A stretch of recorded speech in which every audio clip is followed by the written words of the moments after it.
زمانے کی قسم تمام انسان خسارے میں ہیں، سوائے ان کے جو ایمان لائے، جنہوں نے نیک عمل کیے، جنہوں نے ایک دوسرے کو حق کی نصیحت کی، جنہوں نے ایک دوسرے کو صبر کی تلقین کی۔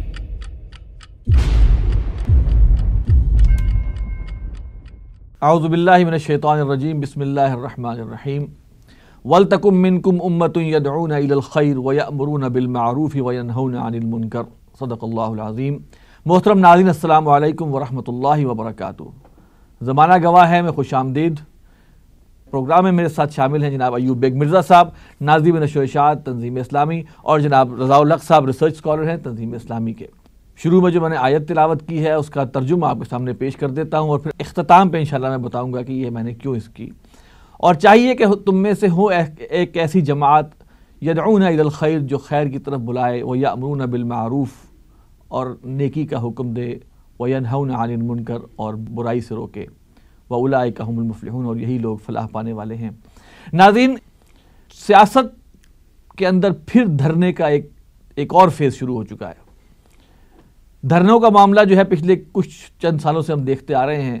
دھرنے کے نام پہ لوگ اکٹھے ہوتے ہیں، خوب میلہ لگتا ہے، اس کے بعد کچھ لوگوں کو یزیدی کہہ دیا جاتا ہے، کچھ لوگوں کو حسینی قرار دے دیا جاتا ہے، بعد میں وہ یزیدی حسینی آپس میں مل جاتے ہیں، اور اس کے بعد مبارک ہو کی صدا بلند ہوتی ہے اور دھرنا ختم ہو جاتا ہے۔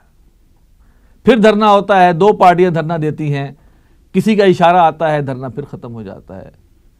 یہ دھرنوں کی سیاست چل رہی ہے ناظرین پاکستان میں کچھ عرصے سے، اور اس وقت پھر ہم ایک دھرنے کے دور سے گزر رہے ہیں، جس کا کہ بہت شہرہ سنتے آئے تھے اور لگتا تھا کہ حکومت کانپ رہی ہے اس دھرنے سے، لیکن کل ہی اس کا یہ شو ہوا ہے، اور ہم اس کو دیکھتے ہیں کہ اس حوالے سے ہم ڈسکس کریں گے اپنے پروگرام میں کہ اس کا کیا امپیکٹ رہا ہے۔ ایوب بیگ صاحب، دھرنا طاہر القادری صاحب نے 31 دسمبر کا اعلان کیا، پھر کچھ وجوہات کی بنیاد پر، حکمت کی بنیاد پر وہ 7 جنوری ہو گیا، پھر مزید حکمتوں کی بنیاد کے اوپر 17 جنوری ہو گیا، اور بالآخر وہ ہو گیا، پہلا شو اس کا ہو گیا۔ آپ کی کیا رائے، کیسا رہا؟ بسم اللہ الرحمن الرحیم۔ آصف صاحب، اصل میں طاہر القادری صاحب نے اپنے سانح ماڈل ٹاؤن کے مسئلے کو، جو ان کی جماعت کا ذاتی مسئلہ ہے، اس کے بارے میں انہوں نے یہ کوشش شروع کی، اور اس حد تک تو وہ کامیاب ہو گئے کہ انہوں نے بہت سی سیاسی جماعتوں کو اکٹھا کر لیا، اور انہوں نے پھر سے قرار دے دیا کہ یہ اب پیٹ کا مسئلہ نہیں ہے، پاکستان عوامی تحریک کا مسئلہ نہیں ہے، بلکہ اپوزیشن کا مشترکہ مسئلہ ہے۔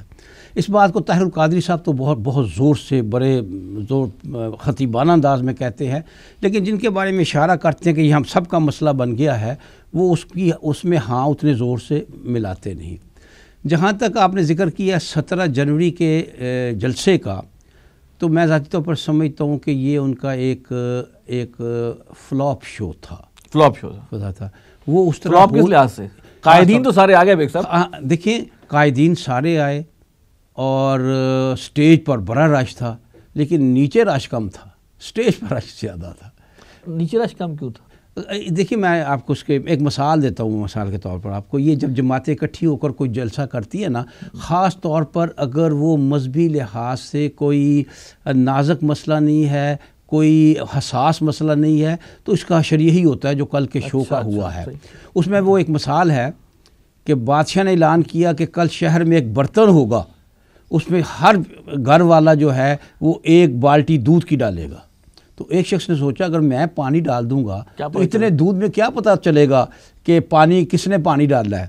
وہ ہر شخص نے یہ سوچ لیا، جب صبح بادشاہ نے دیکھا تو اس میں پانی تھا، دودھ تھا ہی نہیں۔ تو پھر یہی ہوتا ہے کہ فلاں پارٹی اپنے لے آئے گی، اپنا ورکرز فلاں لے آئے گی، اور یہی حشر ہوتا ہے جو کل کے شو کا ہوا ہے۔ اس کا مطلب یہ کل کے شو میں صرف قادری صاحب کے بندے زیادہ تھے، میں باقی جو ہے وہ نہ ہونے کے برابر۔ میں بلکہ یہ کہوں گا کہ وہ ایکچولی قادری صاحب کا بڑا زور دینے کے باوجود کہ یہ اب ہمارا مشترکہ معاملہ ہے، یہ ہماری مشترکہ ہمارا مسئلہ ہے، اس کے باوجود یہ قادری صاحب کا مسئلہ ہی رہا، اور اس میں قادری صاحب کے لوگ تھے۔ اور اگر یہ دیکھا جائے تو قادری صاحب نے اپنے لحاظ سے کوئی اچھے بندے بندے اکٹھے، یہ تعداد کے لحاظ سے کچھ بندے اکٹھے کر لیے، باقی جماعتوں کی کوئی اگر باقی کا ہوتا تو یہ بہت بڑا شو ہوتا، پھر شو بہت بڑا چلیے یہ تو ہو گیا نا عوام کے حوالے سے آپ کہہ رہے ہیں کہ فلاپ شو تھا. اب ہم آتے ہیں سٹیج کے اوپر. سٹیج کے اوپر جو تقاریر ہوئی ہیں، اچھا اس میں ایک دوسروں پہ حملے بھی ہوئے ہیں، جیسے کہ ارتضیٰ احسن صاحب نے کچھ ایک ہلکا سا چٹکی کاٹی ہے عمران خان کو. تو یہ کیا تھا؟ اب قائدین کی تقاریر کے حوالے سے دیکھیں تو کیا یہ جس مقصد کے لیے یہ بنایا، یہ 14 شہداء ماڈل ٹاؤن کے ان کے قصاص کے لیے یہ پلیٹ فارم تھا، ٹھیک، کیا اسی کی بات ہوئی؟ دیکھیں جی، ظاہری طور پر کہنے کی حد تک یہ مسئلہ تھا سانحہ ماڈل ٹاؤن کا، کہنے کو، لیکن یہ ہے کہ کیونکہ الیکشن بالکل سر پر ہے، قادری صاحب کے لیے یہ یقیناً یہ زندگی موت کا مسئلہ ہے، قادری صاحب کے لیے یقیناً یہ بنیادی مسئلہ ہے، لیکن باقی جماعتوں نے اس کو یوں لیا ہے کہ اصل میں حقیقت یہ ہے کہ الیکشن سر پر ہے، اور پنجاب کا معاملہ یہ ہے کہ پنجاب ہی اگر انتخابی نشستوں کے حوالے سے دیکھا جائے تو پنجاب ہی پاکستان ہوتا ہے. دیکھیے کل سیٹیں 270 ہیں جو الیکٹ ہوتی ہے، اس کے بعد جو اضافہ ہوتا ہے وہ دوسرا ہوتا ہے خواتین کی سیٹیں، اقلیتی سیٹیں، اور اس طرح وہ 342 بن جاتی ہیں، لیکن جو الیکٹ ہوتے ہیں لوگ وہ 270 کی تعداد میں ہوتے ہیں.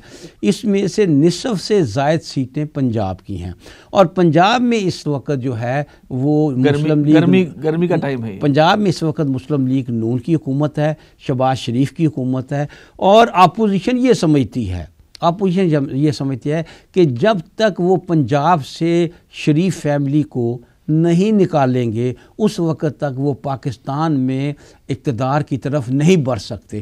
تو در حقیقت میں یہ سمجھتا ہوں کہ یہ جو کہا گیا کہ رانا ثناء اللہ استعفیٰ دے، شہباز شریف استعفیٰ دے، تو رانا ثناء اللہ سے بھی زیادہ شہباز شریف ٹارگٹ تھا.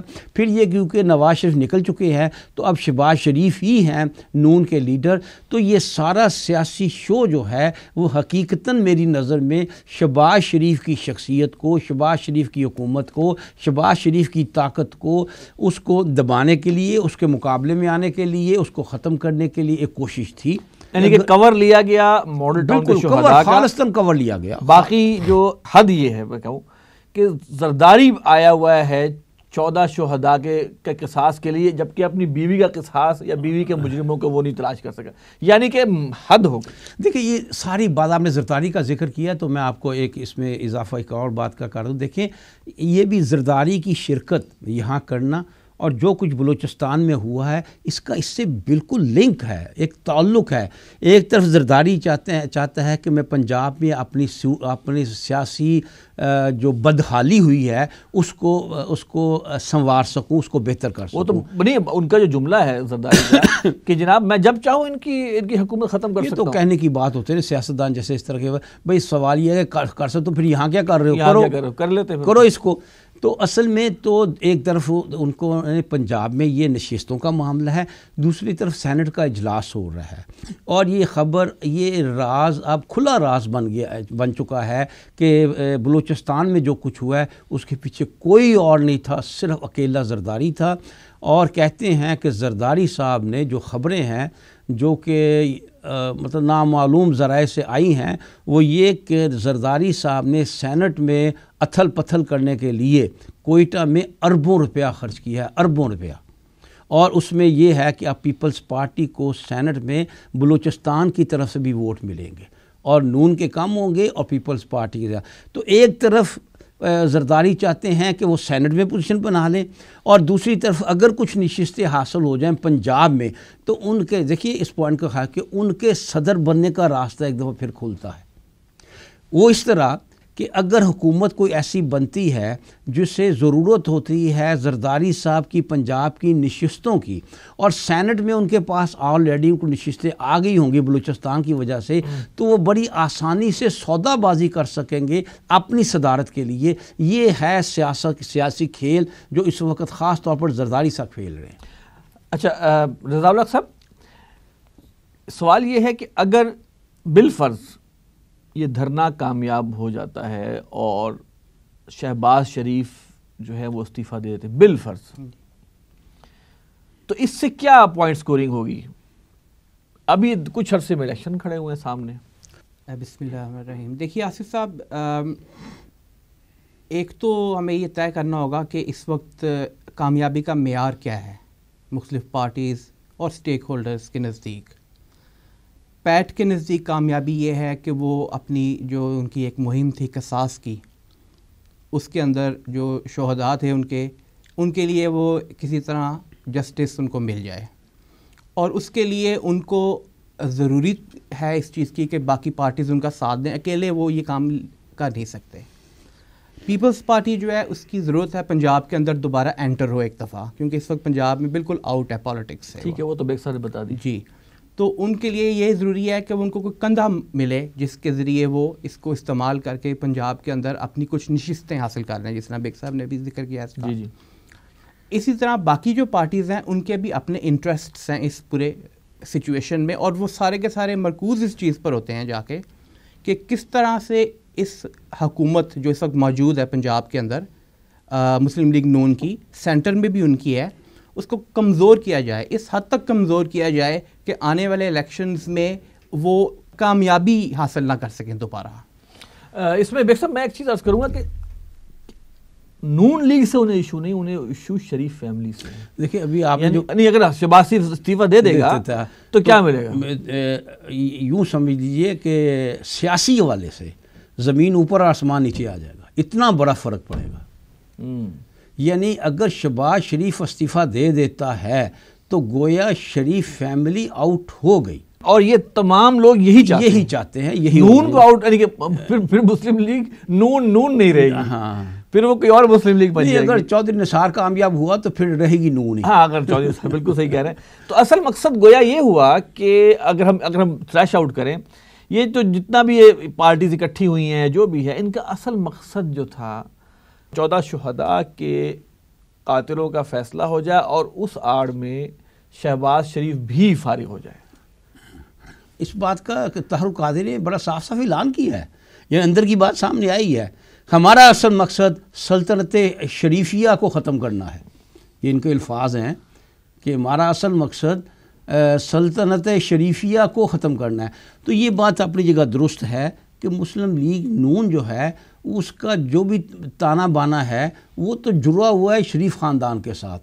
آج شریف خاندان کو نواز شریف ہٹ چکے ہیں. اگر پنجاب میں کامیاب ہو جاتے ہیں شہباز شریف کو استعفیٰ لینے کے لیے، دیکھیے اس میں ایک بہت سے قانونی مسائل ہیں. مثال کے طور پر اگر آپ کہتے ہیں کہ شہباز شریف اگر استعفیٰ دیتا تو کیا ہوگا کیا جو پنجاب میں عارضی طور پر کوئی حکومت بنے گی نا، تو ملک کا آئین یہ کہتا ہے کہ الیکشن سے پہلے جو حکومت بنے گی وہ وقت کی حکومت اور اپوزیشن کی مرضی سے بنے گی. تو اب جب شہباز شریف آؤٹ ہوئے تو اب وہ حکومت شریف فیملی کی مرضی کی نہیں بنے گی. کتنا بڑا فرق واقع ہوا. وہ اس کی بنے گی، اس کی حمایت سے بنے گی جو پھر چیف منسٹر شہباز شریف کی جگہ بنے گا. اور اپوزیشن تو آلریڈی پنجاب میں وہ ہے، تحریک انصاف ہے. لہٰذا اس وقت تمام معاملات یعنی گھوم رہے ہیں، پاکستان کی ساری سیاست کے معاملات گھوم رہے ہیں شہباز شریف کے ارد گرد. وہ ایک محور بن گیا ہے. اگر اپوزیشن اس پوزیشن میں آ جاتی ہے کہ اس ستون کو، شریف فیملیہ کے اس ستون کو گرا لے، تو گویا نون صاف ہو جائے گی. رضا اللہ صاحب، کیا شریف فیملی اتنی خوفناک ہے پاکستان کے لیے کہ تمام جماعتیں جو ہیں وہ اکٹھی ہو گئیں اور جناب شریف فیملی کا وہ ختم کیا جائے؟ انہوں نے اتنے بڑے بڑے جرم کیے ہیں، انہوں نے کیا کوئی سیکیورٹی رسک بن گئے ہیں پاکستان کے لیے؟ کیا ہے؟ میرے خیال میں سیکیورٹی رسک سے زیادہ اس کو سیاسی تناظر میں دیکھا جائے تو زیادہ بات سمجھ میں آتی ہے. دیکھیے سیکیورٹی رسک تو تقریباً تمام سیاسی جماعتوں کے لیڈرز کسی نہ کسی حد تک سارے ہیں اور رہے ہیں. لیکن دیکھیے اس وقت پنجاب اور سینٹر کی، جس طرح ایوب بیگ صاحب ذکر کر رہے تھے، وہاں پہ پوزیشن جو نون لیگ کی ہے وہ اس قدر سٹرونگ ہے جب تک شریف فیملی کے اندر حکومت رہتی ہے. اور یہ بات ہمیں یاد رکھنی چاہیے کہ یہ حکومت آج کی نہیں ہے. 1985 سے لے کے اب تک کسی نہ کسی صورت میں وزیر اعلیٰ، وزیر اعظم انہی کے رہے ہیں وہاں پر. ہاں ٹھیک ہے، کچھ پاور بیس جس میں کہ یہ ملک سے باہر رہے ہیں، جی اس کو چھوڑ دیں، صرف اس کو 8 سال اس 8 سال کو نکال دیں.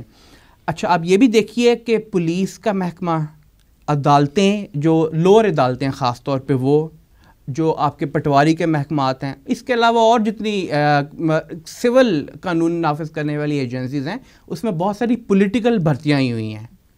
اور جب تک پولیس تو پولیٹیکل ہوئی ہے، پنجاب پولیس تو پولیٹیکل ہے، اس میں سے کوئی شک نہیں ہے. جعلی پولیس مقابلے تو ایسے بہت پہلے کی بات ہے جب لوگ ذکر کرتے تھے. اب تو اس سے بھی آگے بات بڑھ گئی ہوئی ہے. لوگ جو آپ ایگری کرتے ہیں کہ خاندان جو شریف فیملی ہے اس کا اب سلسلہ ختم ہو جانا نہیں، میں اس بات کے اوپر بحث نہیں کر رہا کہ ختم ہونا چاہیے یا نہیں ہونا چاہیے. میں یہ کہہ رہا ہوں اپوزیشن کے نزدیک یہ ضروری ہے کہ وہاں پہ وہ موجود نہ ہوں تاکہ لیول پلینگ فیلڈ مل جائے سب کو.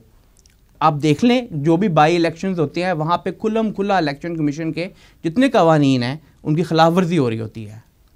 بھائی آپ ایگری کرتے ہیں کہ اگر شریف فیملی نہیں ہوگی تو ذرا بہتر الیکشن ہو جائیں گے؟ بہتر تو نہیں کہا جا سکتا پنجاب میں یا بدتر ہوں گے، لیکن یہ ہے کہ ایک فیملی جو 37 سال سے تقریباً، اس میں سے مشرف کا صرف دور نکال دیجئے، اس پنجاب پر قابض ہے. اور عجیب بات یہ ہے، اور یہ بات وفاق کے لحاظ سے اتنی اچھی نہیں ہے کہ صرف پنجاب پر قبضے سے وہ وفاق پر قبضہ کیے ہوئے ہیں، نہ ان کی کوئی پوزیشن بلوچستان. دیکھیں بلوچستان میں کیا حال ہوا ہے ان کا، 1 منٹ نہیں لگا نکال کر وہ مارا ہے بلوچستان میں. KPK میں ان کی کوئی پوزیشن نہیں ہے، سندھ میں ان کی کوئی پوزیشن نہیں ہے. پنجاب میں کیونکہ پنجاب نصف پاکستان سے زیادہ ہے، لہٰذا پنجاب پر قبضہ کرو، سارے پاکستان پر قبضہ آٹومیٹک ہو جائے گا. جو سیکیورٹی رسک کی بات ہوئی، جو نواز شریف صاحب کا ایک جملہ جو کہ ڈرا دیتا ہے، جس میں وہ مجیب الرحمان کے حوالے سے یہ کہہ رہے ہیں کہ جناب وہ محب وطن تھا، یعنی کہ محب وطن سے مراد محب پاکستان تھا، اور تھوڑا سا اپنے حالات کو اس کے ساتھ ریلیٹ کر رہے ہیں. یہ بہت خوفناک مثال نہیں ہے؟ دیکھیں یہ بہت ہی ایک افسوسناک بات سامنے آئی ان کی طرف سے. دیکھیے تاریخ بالکل واضح طور پر گواہی دیتی ہے کہ ایسا نہیں تھا. اور یہ جو کھلم کھلا انہوں نے اصل میں اسٹیبلشمنٹ پر الزام لگایا ہے کہ جس طرح شیخ مجیب الرحمان باغی نہیں تھا، آپ نے اس کو باغی بنایا ہے، اب آپ مجھے باغی بنا رہے ہیں. کیونکہ یہی بات تھی نا، آپ مجھے دیوار سے لگا رہے ہیں جس کا نتیجہ یہی نکلے گا. بات یہ ہے کہ میں سمجھتا ہوں کہ یہ بات عوام تک پہنچنی چاہیے جو اکثر لوگ نہیں جانتے.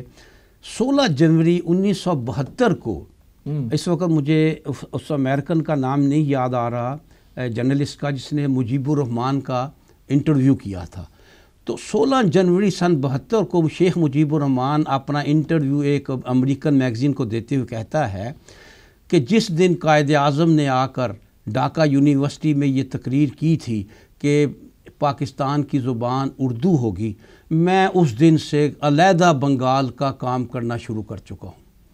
تو آپ بتائیے اس وقت کون سی اسٹیبلشمنٹ تھی جس وقت قائد اعظم نے تقریر کی تھی؟ یہ سن 48 کا آغاز یا 47 کا اختتام ہے، جب قائد اعظم وہاں گئے 48 کا آغاز تھا. اور اس میں انہوں نے کہا تھا، بالکل ٹھیک ہے، اور یہ بھی آج تک دنیا جانتی ہے کہ اس وقت قائد اعظم کے خلاف وہاں ہوٹنگ ہوئی تھی. تو وہاں یہ کہ وہ اقرار کرتا ہے 16 جنوری 1972 کو بنگلہ دیش بناتے ہی ایک انٹرویو دیتے ہوئے کہ میں نے اس وقت فیصلہ کر لیا تھا کہ میں بنگال کو الگ کروں گا. تو نواز شریف صاحب کی بات کی کون تائید کرے کہ جی وہ پھر آگے چلیے.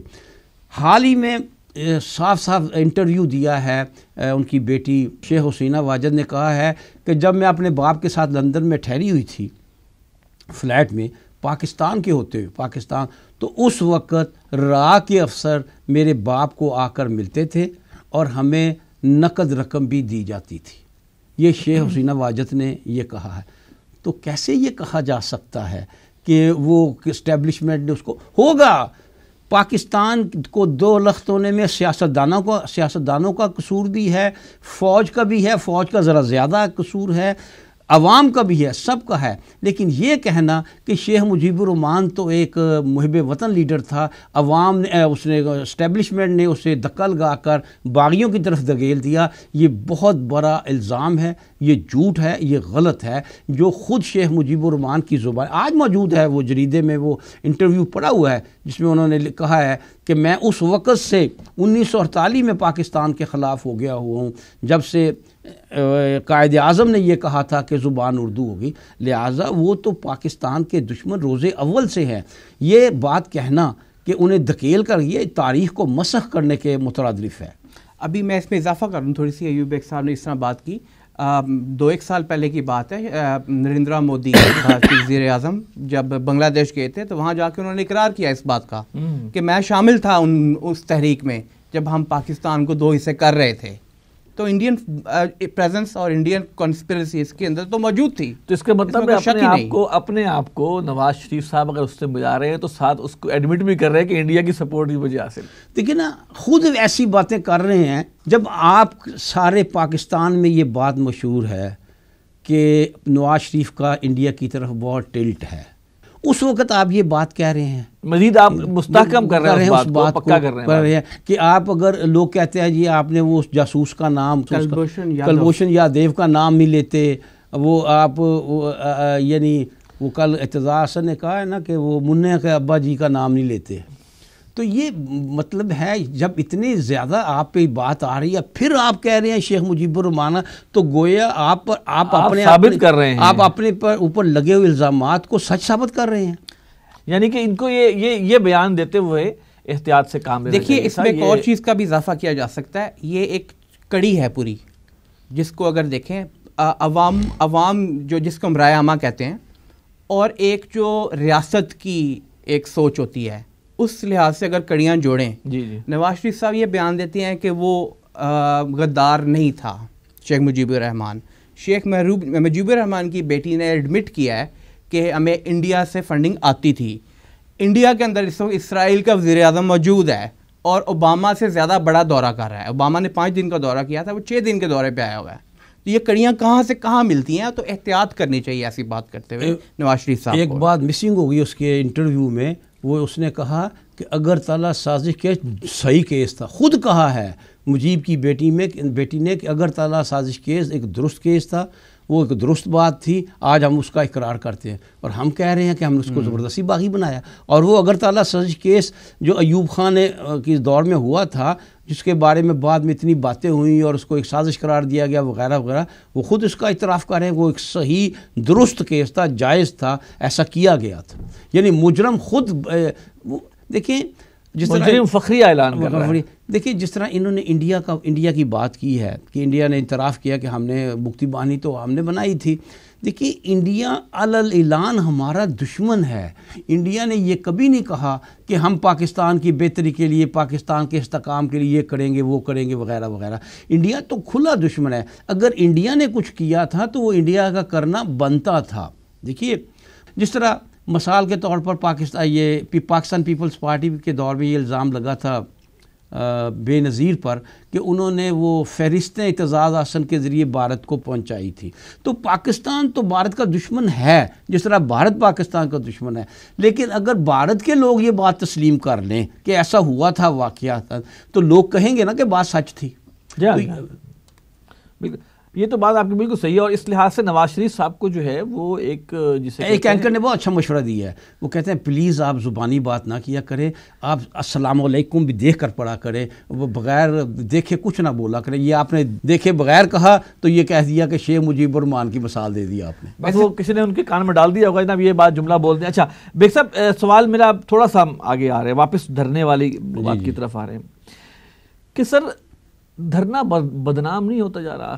دھرنا جو ہوتا تھا, جو ہم سمجھتے ہیں ایک دھرنا دیا جائے جو کہ ایک پورے نظام کی تبدیلی کے حوالے سے ہونا چاہیے. یہ چھوٹے جو اس طرح کے ایشوز کے اوپر, اور پیچھے فرنٹ پہ ایشو کچھ اور دکھانا, بیک اینڈ کے اوپر آپ کی اپنی سیاست ہے, آپ کا اپنا ایک انتقام چل رہا ہے, اس بنیاد کے اوپر دھرنے کی سیاست بدنام نہیں ہو گئی؟ دیکھیے 2 چیزوں کو الگ الگ کر لیجئے.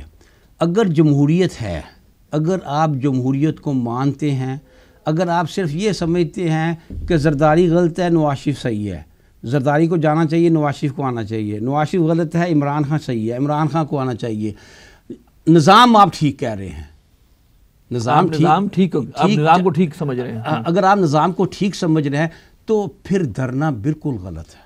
پھر آپ 100% انتخابات پر اکتفا کریں, اس پر یقین رکھیں, یا تحریک عدم اعتماد لائیں in house change, in house تبدیلی لے کے اگر آپ یہ کہہ رہے ہیں کہ زرداری نہیں ہونا چاہیے، نواز شریف ہونا چاہیے، نواز شریف نہیں ہونا چاہیے، عمران خان ہونا چاہیے، وغیرہ وغیرہ، یعنی کہ دیکھیں اب گویا اس دھرنے نے تو یہ ثابت کیا کہ آپ عدلیہ ان کو، پھر اس کے بعد عدلیہ پہ بھی اعتماد نہیں ہے نا. ہاں دیکھیں نا، دھرنے نے یہ ثابت کیا کہ کچھ لوگ لے جاؤ اور اپنی مرضی کا فیصلہ کروا لو.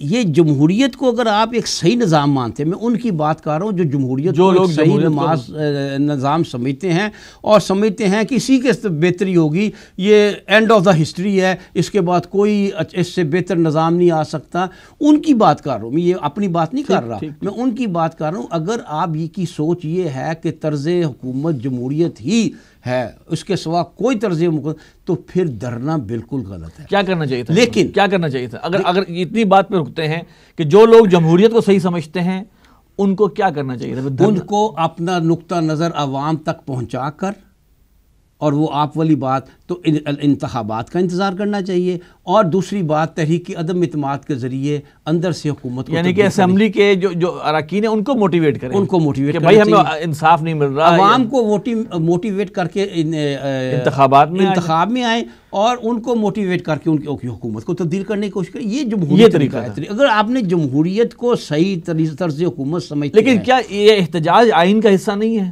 احتجاج تو آئین کا حصہ ہے، دھرنا آئین کا حصہ نہیں ہے.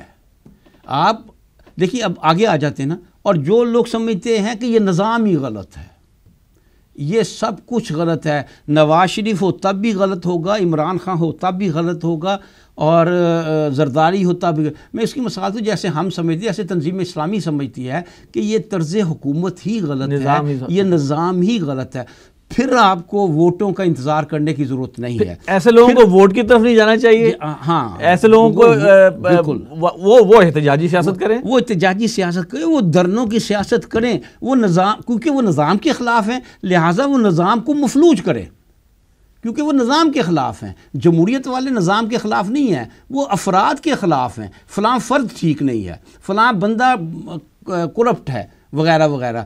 جب آپ نظام کے خلاف ہیں تو پھر آپ کا یہ بنتا ہے کہ آپ نظام کو مفلوج کریں، اس کے لیے دھرنا جائز ہے. لیکن ہو یہ رہا ہے کہ جو انتخابات کے قائل ہیں، نظام کو درست سمجھتے ہیں، وہ احتجاجی دے رہے ہیں، غلط کر رہے ہیں، اور جو نظام کو غلط سمجھتے ہیں انفارچونیٹلی وہ انتخابات کے تھرو. اس میں میں دوسرا پہلو بھی آپ کو دکھا دوں. جس طرح دھرنا دینا غلط ہے جمہوریت میں، میرے نزدیک بالکل غلط ہے. اگر آپ جمہوریت کے قائل ہیں تو ووٹ لیں، عدم اعتماد لائیں. جس طرح جمہوریت میں دھرنا دینا غلط ہے، اس طرح اگر حکومتیں دھرنوں کا جواز پیدا کریں تو وہ بھی غلط ہے. میں مثال دیتا ہوں آپ کو. عمران خان چیختا رہا، کئی ماہ چیختا رہا، چار حلقے کھول دو، 4 حلقے کھول دو، 4 حلقے کھول دیتے بھائی. یہ جمہوریت کا تقاضا تھا کہ اس کی بات مانی جاتی. وہ 4 حلقے کھول دیتے، اس کی ہوا نکل جاتی، غبارے میں سے ہوا نکل جاتی. عین ممکن ہے آپ ہی 4 حلقے، یہ سمجھا جاتا کہ اس حلقوں میں بالکل کوئی در اندازی نہیں ہوئی، کوئی غلط کام نہیں ہوا. تو یہ جس طرح یعنی کہ ان کا یہ حکومت کا یہ ڈیلیئنگ ٹیکٹک بھی غلط تھا، یہ بھی جمہوریت کے خلاف ہے. برطانوی وزیر اعظم کیمرون جو تھے، انہوں نے مسئلہ اپنی قوم کے سامنے رکھا کہ کیا ہم یورپ یونین میں رہیں یا نہ رہیں. اس میں کہیں انہوں نے کہا تھا کہ اگر جو میری خواہش کے خلاف ووٹ آیا تو میں استعفیٰ دے دوں گا، نہیں کہا تھا. اس کے باوجود جب ریفرینڈم میں ان کی خواہش جو جس طرف ان کا ذہن تھا اس کے خلاف ووٹ آیا تو انہوں نے استعفیٰ دے دیا. کیا وجہ ہے یہ اتنا آسانی سے استعفیٰ؟ یہ اصل میں یہ حقیقی جمہوریت، یہ ہمارے تو پولیٹیشین سوچ بھی نہیں سکتے. ہاں، یہ ہمارے سوچ بھی نہیں سکتے ایسی حرکت. ہمارے ہاں تو ریڈ ہینڈ پکڑے جاتے ہیں. وہ ویڈیو آئی تھی ایک وزیر کی رشوت لیتے ہوئے، وہ آج تک قائم ہے. بلکہ پیپلز پارٹی کے وزیر نے تو کہا تھا کہ اب ہمارا حق ہے کرپشن کرنا.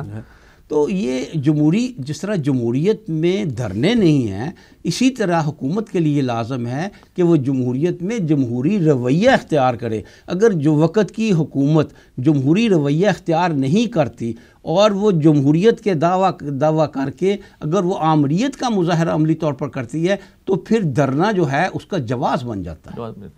اچھا رضا الحق صاحب، ہم تھوڑا سا ذرا پاکستان کو اب ذرا باہر کی طرف سے دیکھتے ہیں. پاکستان کے جو اندرونی حالات جو اب یہ خلفشار کا شکار ہیں، اور کوشش یہ کی جا رہی ہے کسی طرح بھی یہاں پر اور بڑی کوشش کی بیرونی طاقتوں نے کہ یہاں پہ شیعہ سنی فساد ڈلوائے، بریلوی دیوبندی فساد ڈلوائے. پھر اس کے بعد جناب وہ ختم نبوت کے حوالے سے چھیڑ چھاڑ کی، اس پہ بھی رسپانس آیا. پیسفل انتخابات باہر کی دنیا کے لیے، یا پاکستان میں پیسفل انتخابات ہوں اور ایک نئی حکومت آئے، وہ باہر کی دنیا کے لیے زیادہ پسندیدہ ہے، یا یہاں اس ملک میں خلفشار پیدا ہو وہ زیادہ ان کے لیے پریفرنس ہے؟ باہر کی دنیا کو ہمیں تقسیم کرنا پڑے گا. کچھ ممالک ایسے ہیں جن کے مفاد میں پاکستان کے اندر انتشار زیادہ فائدہ مند ہے. مثلا کون کون سے ممالک ہیں؟ مثال انڈیا، یونائٹڈ اسٹیٹس امریکہ، اسرائیل، اور ایک پوری وہ لابی جو ہے یورپ کو بھی، ویسٹرن یورپ کو خاص طور پہ اس میں شامل کر لیں، کیونکہ اس میں ان کا جو encirclement of China, containment of China, containment of Russia, پھر یہاں پہ ان کے جو طویل المدت جو ان کے مقاصد ہیں وہ پورا کرنے کے لیے بہت ضروری ہے کہ بھارت کو یہاں پہ انڈیا کو ایک ایسی پوزیشن دی جائے کہ وہ پولیس مین کا رول ادا کر سکے، چائنا کو کمزور سے کمزور کیا جا سکے. اچھا، دوسری طرف دیکھیں تو چائنا، رشیا اور پاکستان خود ان کے مفاد میں، اور افغان طالبان کے مفاد میں، کیونکہ آج کل آپ سن رہے ہوں گے افغان طالبان بھی بہت سارے ممالک کے ساتھ مذاکرات کر رہے ہیں، اس میں روس بھی شامل ہے، چین بھی شامل ہے، ترکی بھی شامل ہے، اب پاکستان میں بھی مذاکرات ہو رہے ہیں. وہ ایک ان کے لیے زیادہ ایڈوانٹیج ان کو اس چیز میں نظر آ رہا ہے کہ پاکستان مستحکم رہے، اسٹیبل رہے. قطع نظر اس سے کہ انتخابات میں کیا ہوتا ہے اور کیا نہیں ہوتا، پاکستان کو اس بات کا ادراک ہونا چاہیے کہ ہمارے باہر کی صورتحال جو ہے، الیکشن میں کون آتا ہے یا کون نہیں آتا پاکستان کے اندر، اس سے قطع نظر، چاہے نواز شریف آئے دوبارہ، مسلم لیگ نون آئے، چاہے پیپلز پارٹی آئے، چاہے پی ٹی آئی آئے، چاہے ان میں سے کوئی اور آئے، چوتھا بندہ آئے، پاکستان کے جو بیرونی حالات ہیں اس کا ادراک ہونا بہت ضروری ہے اس وقت. دیکھیں، سیکیورٹی کونسل کی ایک نمائندہ جماعت افغانستان کا دورہ کر کے گئی ہے، اور نکی ہیلی جو امریکہ کی انوائے ہے، ان کی ایمبیسڈر ہے ٹو یونائٹڈ نیشن، اس نے بیان دیا ہے کہ پاکستان سے ہم یہ چاہتے ہیں کہ وہ افغان طالبان کو میز پہ دوبارہ لے کر آئے امریکہ کی کنڈیشنز پر. افغانستان میں ہم نے یہ ان سے بات سمجھی ہے، افغان حکومت بھی یہ چاہ رہی ہے اس وقت. انڈیا اور اسرائیل بہت سارے معاملات طے کر رہے ہیں آپس میں، اور انڈیا اور اسرائیل کا اتحاد بڑھتا جا رہا ہے، جو کہ ہمارے لیے ایک بہت بڑا مصیبت کا پیش خیمہ ہو سکتا ہے فیوچر کے اندر. چائنا بھی اس بات کو سمجھ رہا ہے. جس وقت بنجامن نیتن یاہو اسرائیل سے اڑ رہا تھا بھارت آنے کے لیے اپنے 6 روزہ دورے پر، تو اس نے کہا تھا کہ بھارت، انڈیا میرا بہترین دوست ہے، مودی میرا بہترین دوست ہے. وہ تو ہمارے نواز شریف صاحب بہترین دوست ہے، مودی ہوں گے. چائنا نے، میں نے کہا نا، افراد کی بات نہیں کر رہے اس وقت، ہم اس وقت کر رہے ہیں ممالک کی بات، قوم، ریاستوں کے اس وقت کیا معاملات چل رہے ہیں. این اسی وقت چائنا کے جو فارن منسٹر ہے اس کا بیان آیا کہ پاکستان ہمارا بہترین دوست اور ریلائبل دوست ہے. یہ دیکھیں کس طرح جس طرح شطرنج کی بساط بچھائی جاتی ہے، مہرے آپس ایک دوسرے کے پیادوں کے اوپر جو ہے وہ ان کو تھپکی دی جا رہی ہے. یہ بھی بات سامنے آ رہی ہے کہ روس کے اندر بہت جلد ایک سمٹ ہو رہی ہے جس میں پاکستان، چائنا اور رشیا ان کی آپس میں دفاعی کوآپریشن کی ایک معاہدے پر دستخط ہوگی. صحیح. تو یہ بائی پولر سچویشن کی طرف معاملہ بڑھ رہا ہے، اور امریکہ تو ہر صورت میں چاہتا ہے کہ بھارت کو استعمال کر کے اس خطے میں زیادہ سے زیادہ انتشار پھیلایا جائے، ایون جنگ کی جائے. بھارتی جو آرمی چیف ہے اس کے بیانات ہمارے سامنے ہیں جو پچھلے دنوں آئے ہیں. یہ کہا جا رہا ہے، بلکہ اخباری خبر ہے، کہ افغان طالبان پاکستان آئے ہیں مذاکرات کے لیے. اس میں ایک بات کو نوٹ کرنا چاہیے کہ کیا وہی جینون افغان طالبان ہیں جو اندر لڑ رہے ہیں، ان کے یہ نمائندے ہیں، یا آپ میری بات سمجھے ہیں؟ کیونکہ اس سے پہلے بھی قطر میں بھی جو دفتر کھلا تھا اس کے بارے میں بڑا کنفیوژن پھیل گیا تھا کہ جو جینون طالبان تھے انہوں نے ان کو تسلیم کرنے سے انکار کر دیا تھا، اور وہ کہتے تھے یہ تو ہمارے نکالے ہوئے لوگ ہیں. تو اس سے پہلے کہ ہم اس پر دیکھیں کہ یہ بہت بڑا بریک تھرو ہے افغان طالبان کا پاکستان آنا، اور اس سے پہلے وہ ٹرکی گئے ہیں، پاکستان آنے سے پہلے وہ ٹرکی گئے ہیں. لیکن یہ بریک تھرو بہت بڑا ہے اگر وہ حقیقی افغان طالبان کے نمائندے ہیں. تو اس میں صرف اس کا اضافہ کرنا چاہتا تھا. میں اس میں تھوڑا سا مزید اضافہ کرنا چاہوں گا آپ کی اجازت سے. جی بیگ صاحب دیکھیے یہ معاملہ ایسا ہے جس میں چانسز کم ہیں کہ وہ فیک افغان طالبان ہو. یہ بھی ایک نئی اصطلاح سمجھ لیں آپ, جو کہ جس طرح قطر میں انہوں نے کھولا تھا اپنا دفتر, بعد میں بات ہوئی تھی اس کے اوپر. اس کی وجہ یہ ہے کہ یہ رشیا اور چائنا کے ساتھ بہت عرصے سے معاملہ چل رہا ہے اور کوئی اس کی تردید نہیں آئی افغان طالبان کی طرف سے کہ نہیں ہمارے ان کے ساتھ مذاکرات نہیں ہو رہے. اصل میں مذاکرات کے اینڈ میں پتہ چلے گا, یہ پتہ تو بعد میں چلے گا, اس میں تو کوئی شک نہیں ہے. بیگ صاحب یہ جو اب تھوڑا سا اس کو اس لحاظ سے آپ بتائیے, آپ کیا سمجھتے ہیں یہ جو ابھی جو دھرنا ہو رہا ہے, معاملہ ہے, یہ کسی بیرونی طاقت کے ایما پر تو نہیں ہے؟ جو انہوں نے کہا کہ ڈی اسٹیبلائزیشن اس پاکستان کی, کچھ ملک یہ چاہتے ہیں ڈی اسٹیبلائز ہو پاکستان. درست بات ہے. اور ایک صاحب جو باہر کے نیشنل ہیں وہ تشریف لاتے ہیں یہاں پہ, ہلا گلا ہوتا ہے. ایک مطالبہ ہم جائز مانتے ہیں ان کا کہ بالکل جو شہداء کے جو ان کا خون کا قصاص جو ہے وہ لیے, وہ معاملہ ٹھیک ہے, وہ مانتے ہیں کہ ہونا چاہیے. لیکن ادروائز وہ آتے ہیں, کچھ شفلنگ کرتے ہیں, ہلچل ہوتی ہے, کچھ لوگ آتے ہیں, ملاقاتیں ہوتی ہیں, کچھ لوگوں کے ہاتھ پکڑ کے فوٹویں کھنچوائی جاتی ہیں, اس کے بعد اب دھرنا بھی ہو گیا, پھر کچھ عرصے بعد معاملہ ختم ہو جاتا ہے. یہ کوئی بیرونی معاملہ نہیں آتا کہ پہلے بھئی اب تھوڑے حالات شیک کرو پاکستان کے؟ میرے خیال میں اس وقت خواہش تو ہوگی, ظاہر ہے خواہش تو ہر وقت ہی ہوگی انڈیا کی, اسرائیل کی, امریکہ کی, کہ پاکستان ڈی اسٹیبلائز ہو, لیکن مجھے عملاً نظر نہیں آتا کہ وہ ایسا کر رہے ہوں گے. دیکھیے اگر آپ طاہر القادری صاحب کے بارے میں بھی کہتے ہیں کہ وہ باہر سے آئے اور انہوں نے دھرنے دیے, تو ان کے سارے دھرنے ناکام ہی ہوئے نا. اگر باہر کی کوئی ایسی قوت تھی ساتھ, کوئی بڑی قوت ساتھ تھی, تو کچھ تو کامیابی حاصل ہوتی. وہ تقریباً یعنی پیپلز پارٹی کے دور میں انہوں نے دھرنا دیا, وہ تو بالکل ہی ناکام ہوا. پھر انہوں نے نواز شریف کے دور میں دیے, یہ سارے دھرنے ناکام دھرنے تھے. میں نہیں دیکھیے وہ ناکام ہو گئے, اس میں اس ناکامی میں ہم اسٹیبلشمنٹ کا بھی رول رکھتے ہیں کہ وہ ناکام کرنے میں یا ایک حد سے زیادہ اس کو ایکسپلائٹ نہ کوئی کر سکے. یعنی کہ یہ پورا ایک انتظامیہ کا کردار بھی تو ہو سکتا ہے, کہ ورنہ تو یہاں پہ کچھ بھی ہو سکتا تھا. وہ وائلنٹ ہو جاتے, جس طرح وہ ٹی وی اسٹیشن میں گھس گئے تھے اور کہاں چلے گئے تھے, پھر ایک دم فوج آئی اور ان کو کنٹین کیا ہے ساروں کو. میں آپ سے یہ کہہ رہا ہوں کہ ان کو ایک حد تک جب جاتے ہیں اس کے بعد تو انتظامی حرکت میں آ کے ان کو کنٹرول بھی کر لیتی ہے نا. اس معاملے کو حد سے گزرنے نہیں دیا گیا. یہ اس میں کمال باہر کا نہیں ہے, اس میں کمال تو یہاں کی انتظامیہ کا ہے. دونوں صورتیں ہو سکتی ہیں. ویسے دیکھیے اگر تو باہر سے کوئی انفلوئنس ہے بھی کسی نہ کسی صورت میں, تو اس میں کامیابی کی دلیل یہ نہیں ہوگی کہ ان کے مطالبات پورے ہوئے یا نہیں ہوئے. ہاں, آپ کا ملک سٹینڈ سٹل پہ چلا گیا, آپ کی اکانومی جو ہے وہ سفر کر گئی, وہ چیزیں تو ہے نا, کچھ نہ کچھ تو وہ لاس ہوتا ہے نا پاکستان کا. اور دوسرا یہ کہ باہر کے ممالک کئی مرتبہ پاکستان کے اندرونی حالات میں ہمارے جو سیاستدان ہیں ان کی آپ سمجھیں کہ سیاسی نابالغی کی وجہ سے جو وہ حالات پیدا کر دیتے ہیں اس کو استعمال کرتے ہیں بعد میں پاکستان میں مزید انتشار کریٹ کرنے کے لیے, بڑھانے کے لیے. اس وقت بھی جو صورتحال بنتی نظر آ رہی ہے, میں کوئی فیصلہ کن انداز میں تو نہیں کہہ سکتا کہ یہ باہر والے کر رہے ہیں یا یہ اندر کے.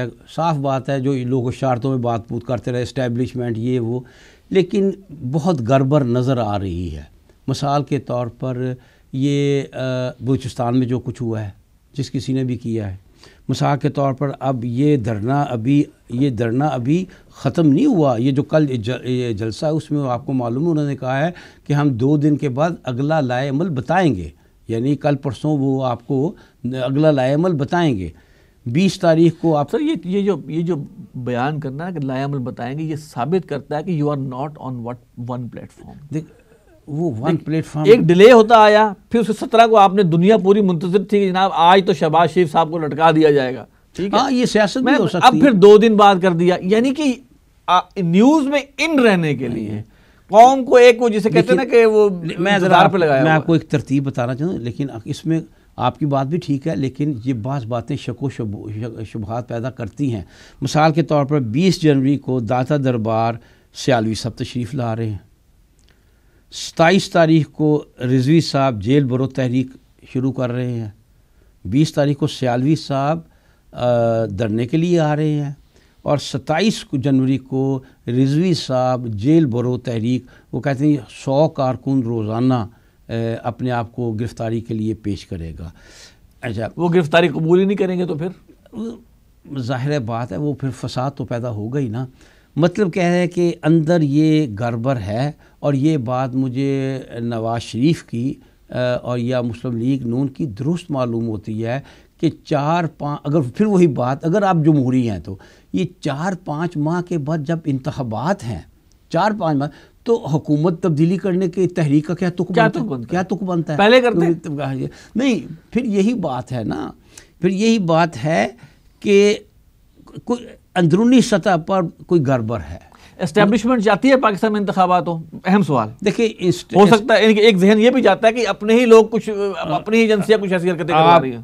اسٹیبلشمنٹ انتخابات تو چاہتی ہے, اسٹیبلشمنٹ نے انتخابات نہ ہونے کے نتائج بھگتے ہیں اور ملک نے بھی بھگتے ہیں, لیکن اسٹیبلشمنٹ اپنی مرضی کے نتائج بھی یقیناً چاہتی ہوگی, اور اس کی بھی ایک وجہ ہے. دیکھیے ہر بات کی کوئی نہ کوئی بنیاد ہوتی ہے. جب آپ فوج پر کھلم کھلا حملہ کریں گے, بالکل واضح طور پر, جب آپ فوج کو کہیں گے کہ آپ لوگوں کو باغی بناتے ہیں. سر دیکھیں نواز شریف صاحب ہٹ چکے, ایک منٹ سنیں نا, میٹر آف پاسٹ, اب وہ منتخب نہیں ہوں گے. ٹھیک ہے سنیے نا, اگر ان کے بھائی آتے ہیں, بھائی بہت فرق ہے ان سے. دیکھیے آصف صاحب, اگر تو میٹر آف پاسٹ ہوں تو شہباز شریف صاحب ان کو جس طرح کی وہ بیانات دیتے ہیں اس پر خود گرفتار کیوں نہیں کرتے؟ دیکھیے وہ ایک بالکل الگ بات ہے, لیکن کیا شہباز شریف کی زبان سے کوئی ایسی بات نکلی ہے جس سے آپ کہیں کہ ہاں بھئی یہ نواز شریف کے نمائندہ ہیں یا ان کے خیالات کی تائید کرتے ہیں؟ یہ بات آپ کی درست ہے کہ شہباز شریف اپنے آپ کو اسٹیبلشمنٹ کے لیے ایکسیپٹیبل بنا رہے ہیں, یہ بات آپ کی بالکل درست ہے, لیکن کیا اسٹیبلشمنٹ انہیں ایکسیپٹ کرتی ہے یا نہیں کرتی, یہ اگلا سوال ہے. کیونکہ اگر شہباز شریف آ جاتے ہیں تو نواز شریف کو اینڈ کی طرف دھکیلا نہیں جا سکے گا, یہ مشکل ہو جائے گا انہیں ایک اینڈ کی طرف دھکیلے. آپ کو معلوم ہے نا کہ مشرف نے نواز شریف کو سزا دی تھی, اس سزا کے تحت یہ تو بنتے ہی نہیں تھے کہ یہ الیکشن لڑ سکتے کبھی تاز زندگی, دونوں بھائی. ٹھیک, لیکن ایک چودھری صاحب آئے, افتخار چودھری, وہ آئے, انہوں نے سارا قانون ہی پلٹ دیا کہ ٹائم بارڈ کو شائع نہیں ہوتی, اور جو کام 1 مہینے میں ہونا چاہیے تھا وہ 8 سال نہ ہوا, پھر بھی انہوں نے اسے ایکسیپٹ کر لیا. لہٰذا کوئی ایسی صورت کل کلام بھی پیدا ہو سکتی ہے. اس صورت میں سمجھتا ہوں کہ اسٹیبلشمنٹ شاید, اگرچہ آپ کی بات بالکل درست ہے کہ شہباز شریف بہت شریف آدمی ہیں فوج کے سامنے, بہت بھلے مانس ہے, بڑے ایکسیپٹیبل ہے, لیکن وہ ایکسیپٹ کرتے ہیں یا نہیں کرتے ہیں یہ بھی ایک مسئلہ ہے. اچھا بیگ صاحب, پروگرام کا وقت ختم ہو رہا ہے, میں صرف یہ کہنا چاہوں گا, دیکھیں لوگ ہم پہ اعتراض کرتے ہیں, تنظیم اسلامی پہ اعتراض کرتے ہیں کہ تم لوگ دینی جماعت ہو, تم لوگ کیا سیاست میں تم اپنا جو ہے وہ اپنا ایک الگ دکان بنا کے بیٹھے ہو. اکثر فیس بک کے اوپر بھی اور اس کمنٹس یوٹیوب کے اوپر بھی آتے ہیں کہ جناب آپ تو بس دین کی بات کریں. تو میں نے جو آیت شروع میں پڑھی تھی کہ وَلْتَكُمْ مِنْكُمْ أُمَّةٌ يَدْعُونَ إِلَى الْخَيْرِ, اور چاہیے کہ تم میں سے ایک گروہ, ایک جماعت ایسی بھی ہو جو خیر کی طرف بلائے, وَيَأْمُرُونَ بِالْمَعْرُوفِ, اور نیکی کا حکم دے, وَيَنْهَوْنَ عَنِ الْمُنْكَرِ, اور برائی سے روکے. تنظیم اسلامی اپنا رول کیا اس جماعت کے حوالے سے ادا کر رہی ہے؟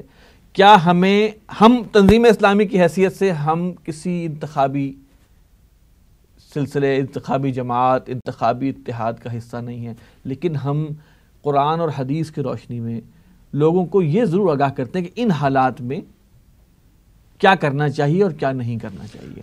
آپ کیا سمجھتے ہیں یہ رول نہیں ہے, یعنی کہ ہم انتخابات پر بات کرنا ایک دیندار لوگوں کا, دینی جماعت کا کیا معنی رکھتا ہے؟ آصف صاحب, بات یہ ہے کہ جو لوگ یہ کہتے ہیں تنظیم اسلامی کے بارے میں کہتے ہیں یا کسی اور کے بارے میں کہتے ہیں کہ انہیں سیاست میں حصہ نہیں لینا چاہیے, سیاسی باتیں نہیں کرنی چاہیے, میں سمجھتا ہوں ان کا فہم دین درست نہیں ہے.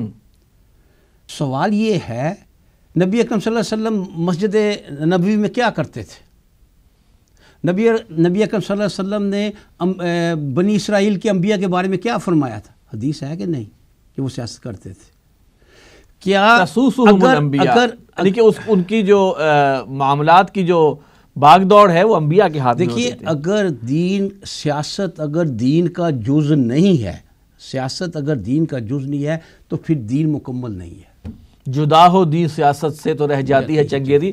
ہمیں یہ کہنا چاہیے کہ تنظیم اسلامی سیاست میں ہے لیکن انتخابی سیاست میں. یہی عرض کرنا چاہتا ہوں نا.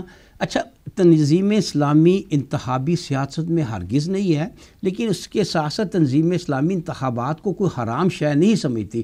تنظیم اسلامی نے اپنے آپ کے لیے یعنی یہ چیز طے کیا ہے کہ وہ انتخابات میں حصہ نہیں لے گی. کیوں؟ اس لیے کہ انتخابات کے تقاضے اور ہوتے ہیں، اور پھر یہ اس ملک کی جو جغرافیائی حیثیت ہے، جو آبادی کا مسئلہ ہے، اگر آپ انتخابی سیاست میں حصہ لیں گے تو شاید اب تک بھی کا تجربہ یہی ہے اور آگے بھی یہی موجود ہے، قیامت تک کامیابی کے کوئی آثار آپ کو نظر نہیں آتے کسی صورت میں. اور یہ جو دینی جماعتیں ابھی سیاست میں موجود ہیں، میرے خیال سے ان کے دل تو اس بات پہ گواہی دیتے ہیں کہ دین کے حوالے سے نظام کی تبدیلی یا نظام کو درست کرنا، لیکن یہ تو ہمارا فرض ہے نا انتخابی سیاست میں. لیکن یہ تو ہمارا فرض ہے نا کہ لوگوں کو بتائیں کہ اگر انتخابات میں بھی جو لوگ رہتے ہیں تو لوگوں کو گائیڈ کریں کہ اچھے لوگ کو منتخب کریں. یہ تو ہمارا فرض بنتا ہے نا کہ سیاست میں یہ بات ہو رہی ہے، یہ دین کے لحاظ سے غلط ہے، یہ دین کے لحاظ سے صحیح ہے. سیاست کو ہم آؤٹ نہیں کر سکتے، اس میں کس طرح سے حصہ کس نے صحیح بات کہی ہے، کس نے غلط. بعض اوقات کبھی کوئی لیبل لگا دیتا ہے کہ شاید ہم پرو نواز شریف ہیں یا پرو عمران خان ہیں یا پرو فلاں ہیں. ایسی بات نہیں ہے کہ جس کی جو صحیح بات ہو اس کو صحیح کہیں، جس کی جو غلط بات ہو اس کو غلط کہیں. تنظیم اسلامی کو یہ کیوں فکر نہیں ہے کہ فلاں بات کہی تو فلاں گروہ ناراض ہو جائے گا، فلاں بات کہی تو فلاں شخصیت نہ. کیوں؟ اس لیے کہ انہوں نے انتخابات میں حصہ نہیں لینا، کوئی دنیاوی منفعت ہے نہیں. تنظیم اسلامی کو اس مسئلہ ہی نہیں ہے کسی کے برا منانے کا. ٹھیک ہے جناب ایوب بیگ صاحب، تشریف لانے کا بہت شکریہ. رضا الحق صاحب، تشریف لانے کا بہت شکریہ. ناظرین، اس میں ایک چیز اور ایڈ کرتا چاہوں گا. ڈاکٹر اسرار احمد رحمۃ اللہ علیہ جو کہ تنظیم اسلامی کے بانی ہیں، ان کا ہمیشہ سے یہ معاملہ رہا ہے کہ انہوں نے درس قرآن بھی دیا ہے، درس حدیث بھی دیا ہے، لیکن امت مسلمہ کو موجودہ حالات، آنے والے حالات سے باخبر رکھا ہے، کہ بتایا ہے کہ کیا ہونے والا ہے، کیا ہو رہا ہے، اور یہ بھی بتایا ہے کہ سابقہ امتوں میں کیا ہوا جس کی بنیاد پر ان پر عذاب نازل ہوا یا وہ برباد ہوئی، تاکہ کسی طرح بھی ہم اللہ اور اس کے رسول کی ہدایت سے فیض یاب ہو سکیں اور اپنے آپ کو اپنے معاملات درست کر سکیں. ناظرین، یہ تھا ہمارا پروگرام. اس پروگرام کے بارے میں اپنی رائے ضرور دیجیے گا. ہمارا ای میل ایڈریس ہے media@tanzeem.org. اگلے پروگرام تک کے لیے اجازت دیجیے. السلام علیکم ورحمۃ اللہ وبرکاتہ.